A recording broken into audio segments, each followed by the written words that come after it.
নমস্কাৰ। ৰিনিট 2026ত অসমত category wise expected cut of কিমান যাব পাৰে MBBSৰ, BDSৰ, আয়ুৰ্বেদিকৰ, হোমিঅ'ৰ, সেই বিষয়ে আজি এই ভিডিঅ'টোৰ জৰিয়তে আপোনালোকে গম পাব। তো আপোনালোকে স্ক্ৰীনত দেখাই পাইছে এক্সপেক্টেড কাট অফ ৰিনিট 2026 MBBS। জেনাৰেলৰ 510 +-5, EWS হ'লে 505 +-5, OBC হ'লে 430 +-5, SC হ'লে 420 +-5, ST প্লেন 395 +-5, ST হিলছ 345 +-5।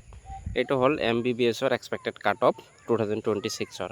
তাৰপিছত BDSত জেনাৰেল 485ৰ পৰা 490ৰ ভিতৰত থাকিব। EWS হ'লে 480ৰ পৰা 485, OBC 395ৰ পৰা 400, SC হ'লে 385ৰ পৰা 398, ST প্লেন হ'লে 360ৰ পৰা 380ৰ ভিতৰত কাট অফ থাকিব। ST হিলছ হ'লে 315ৰ পৰা 325ৰ ভিতৰত কাট অফ থাকিব। তাৰপিছত আয়ুৰ্বেদিক জেনাৰেলৰ 490ৰ পৰা 495, EWS 485ৰ পৰা 490, OBC হ'লে 395ৰ পৰা 400, SC হ'লে 385ৰ পৰা 390, ST প্লেন হ'লে 370ৰ পৰা 380ৰ ভিতৰত কাট অফ থাকিব। ST হিলছ হ'লে 320ৰ পৰা 330ৰ ভিতৰত কাট অফ থাকিব। আৰু হোমিঅ'ৰ কিমান কাট অফ যাব পাৰে? জেনাৰেল হ'লে 440ৰ পৰা 450, EWS হ'লে 425ৰ পৰা 430, OBC হ'লে 365ৰ পৰা 375, SC হ'লে 355ৰ পৰা 365, ST প্লেন হ'লে 340ৰ পৰা 350, ST হিলছ হ'লে 280ৰ পৰা 290।